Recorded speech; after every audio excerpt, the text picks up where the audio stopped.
So I had an opportunity to converse with a good friend of mine and colleague earlier today, and we had a fascinating conversation about entrepreneurship and whether or not individuals should follow a path of practicality or a path of passion, right? And it's a question that comes up time and time again. Anyone who's ever pondered being a business owner or struggled with it, this conversation is just like ad nauseum. It's like par for the course, right? And I can tell you from experience, whenever I meet with an entrepreneur initially, it's top of mind, right? If I'm ever conversing with a business owner who may be faltering and having challenges or issues, one of the first things that I inquire about and that I want to hear individual articulate is the reason why, right? We've all heard the axiom, people don't care how much you know until they know how much you care. It's especially true when you're starting up an endeavor, given the fact that, look, you may not have a track record to run on. You may not have any street cred, if you will. And so it's imperative that you're able to define who, or not necessarily who, but what about your business makes you passionate about serving others, right? Money, at the end of the day, is a lagging indicator of the value that you're actually delivering and how effective you're communicating your passion, right? Or more specifically, the need that you're meeting for your services or products.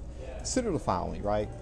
Your why, at the end of the day, is tantamount to your competitive advantage. As entrepreneurs, we're problem solvers at the end of the day, right? We're creatives. We're filling an unmet need or a void. And for most of us, our why was more than likely born of a desire to meet a particular need that wasn't being met. It's impossible at the end of the day to succeed absent a competitive advantage long term. Your why helps you define that advantage, particularly if you don't have the tools, if you don't have the resources initially to make the type of expenditures a more established business owner would make. At the end of the day, you have to roll out on your story. It serves as your identity, and it should, and it will be reflected in your marketing, how well you treat your clients, and the quality of service and products you provide. Success is very much an attraction game.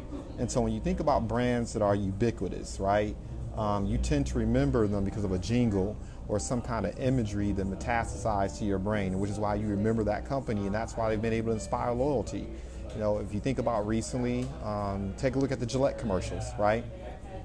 One of my favorite Gillette commercials is of a young man or younger man that is taking care of his father.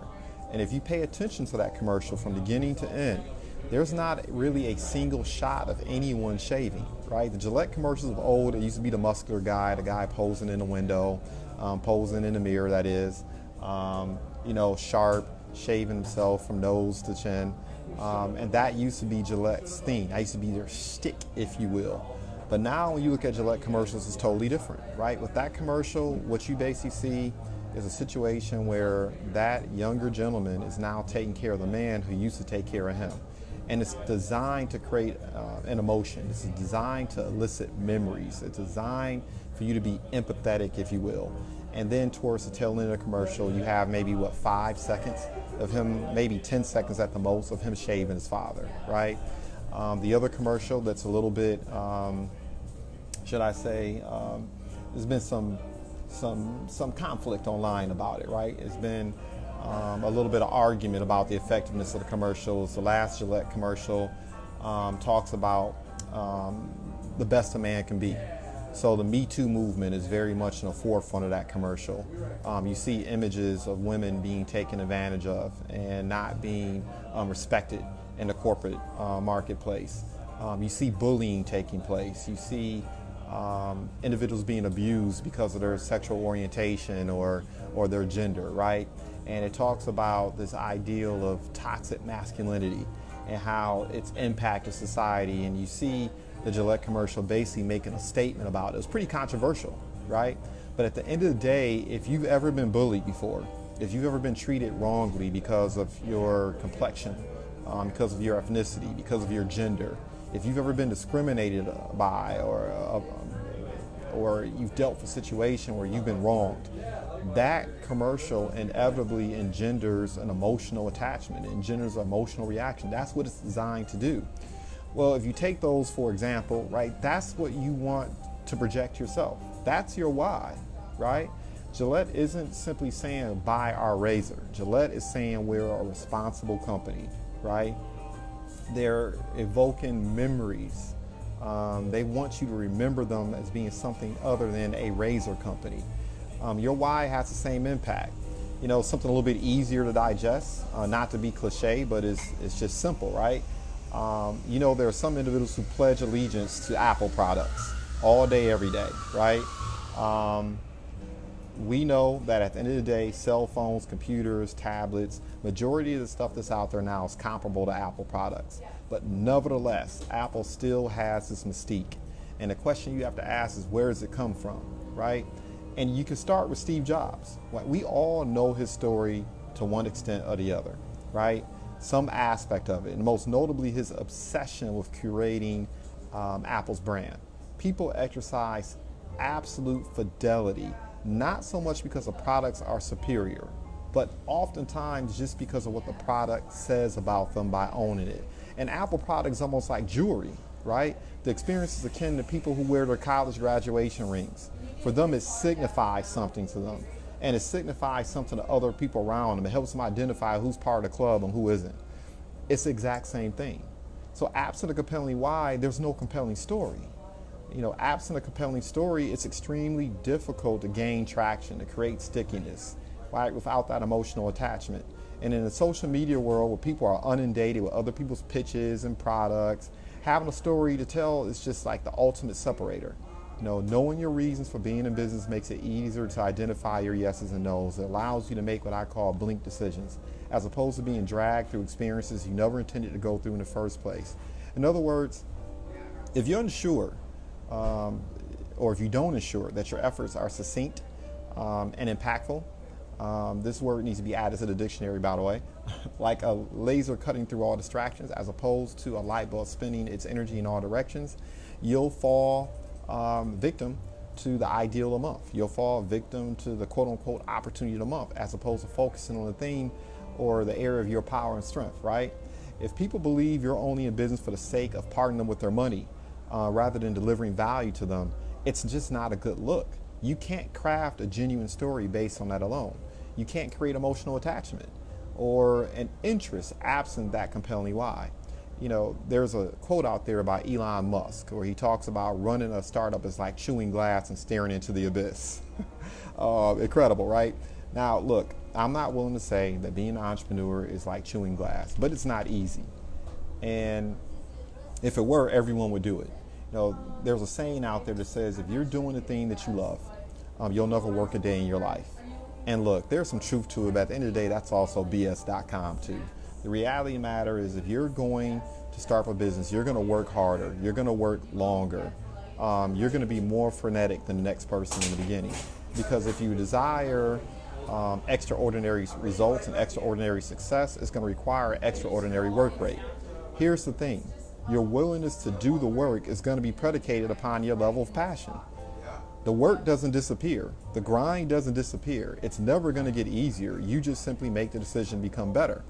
And if your passions and your whys and your reasons for being successful as an entrepreneur are not greater than the whirlwinds of hateration, financial shortfalls and distress, death and car accidents, massive rejection, emotional and psychological distress, look, I'm not trying to be crass or rude here, but the bottom line is the winds of fear, frustration, disappointment, anger, desiring to be accepted, betrayal, pain, they blow on us all, entrepreneurs and non-entrepreneurs alike. The deal is successful entrepreneurs proceed anyway. And I submit that the aforementioned is the primary reason why being clear about your why, your locomotive, that thing that's driving you, is so absolutely important. So what are some questions that you can pose to yourself, right, to uncover your why, or that passion or that energy that you need to drive yourself forward despite oncoming obstacles and challenges that inevitably are going to occur? Well, one of the questions you can ask yourself is, what can you do every day, right? What do you do every day with zeal and unrepentant energy, fatigued or not, that you still enjoy? That whether you're being compensated for it or not, you'd wake up at 3 a.m. in the morning or 3 p.m. in the day and automatically do it and get it in, right? Remember, at the end of the day, people don't pay top dollar for mediocre burgers, mediocre movies, or mediocre restaurants. What are you good at that you're willing to pay the price to be excellent at? Another question you might want to ask yourself is, if you were to draft your autobiography, what do you want people who matter most to you to say about you, right? And be careful about this question, because some of us care too much for people who wouldn't attend our funerals on a rainy day, right? Another question you might want to ask is, what is the thing that angers you, that makes your blood boil? Something that has been a source of angst for you from the time you were a child, as far back as you can remember, that still, when you see it, when you observe it, it makes your blood boil today, right? What's that burning issue that you want to resolve yourself, right? So if I'm being transparent, right, one thing that has angered me from as far back as I can remember, I'm just be real, was negritude. That's the thing that's angered me from the beginning. I didn't need to read Malcolm X. I read Malcolm X and opened my eyes even more, but I didn't need to read Malcolm X to understand that I couldn't stand negritude. I remember living in Southwest Detroit and seeing individuals who looked like me suffer, seeing individuals who looked like me not get ahead. Hardworking, honest, earnest individuals who, because they lacked knowledge, because they were ignorant of certain resources or options that were available to them, either because they were dealing in, quite frankly, wretched and horrific situations, it didn't matter how hard they worked or how honest they were, they seemed to never get ahead. And having attended a Catholic school, I had an opportunity to see the Caucasian kids that were sitting right across from me. They were no smarter than me.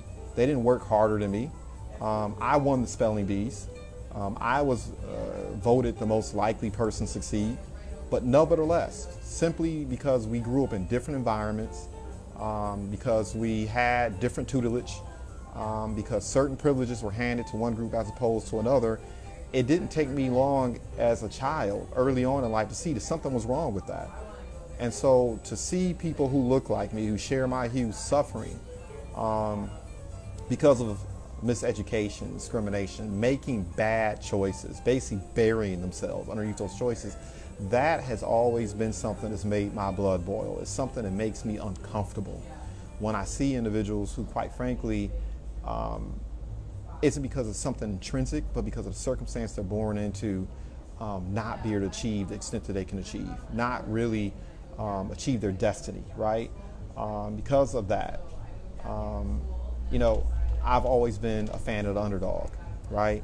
I've always got it in from the underdog. I've always had a special place in my heart for people who are disadvantaged, because I know what it's like to be in that environment, and I know the impact that it makes in individuals' lives, and they wake up every single day comparing themselves to others and saying, why is it that I'm not getting further? Why is it that my life is, why is it I'm not going further, right? I know what the words are that reverberates between someone's ears. You begin to doubt yourself. You begin to believe the caricature. You begin to believe the negative things about you that are said about you, right? The images that are portrayed about you. And you begin to act out on those things. And for me, that's negritude. For me, that's a culture of poverty. For me, that's an attitude of failure. And it engenders a rage and a frustration, right? And so that's why I love helping people level up. That's why I love seeing underdogs win, right? And it's the thing that drives me. Whether I'm sitting across the table from a business owner that's earning $20,000 a year, or sitting across the table from a business owner that's earning $20 million a year, I just see individuals who weren't given a chance to succeed, right? So answer that question for yourself, and you'll find your passion. You'll find your reason, right? It should pervade your social media content.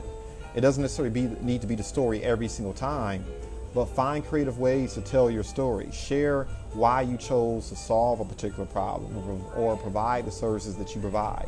With all the veneer out there, people are seeking authenticity. They're seeking vulnerability. Part of the reason why I love entrepreneurship is because I believe entrepreneurship is empowerment. If you don't want to be the last hired and the first fired, become an entrepreneur. If you want more control over what transpires on your kitchen table, in your community, in your city, in your state, become an entrepreneur, right? It makes a difference. And not everyone can be an entrepreneur, but we need more. And that doesn't mean people can't benefit from entrepreneurial activity, right? So find ways to introduce your story into your content. So with that being said, what is your why?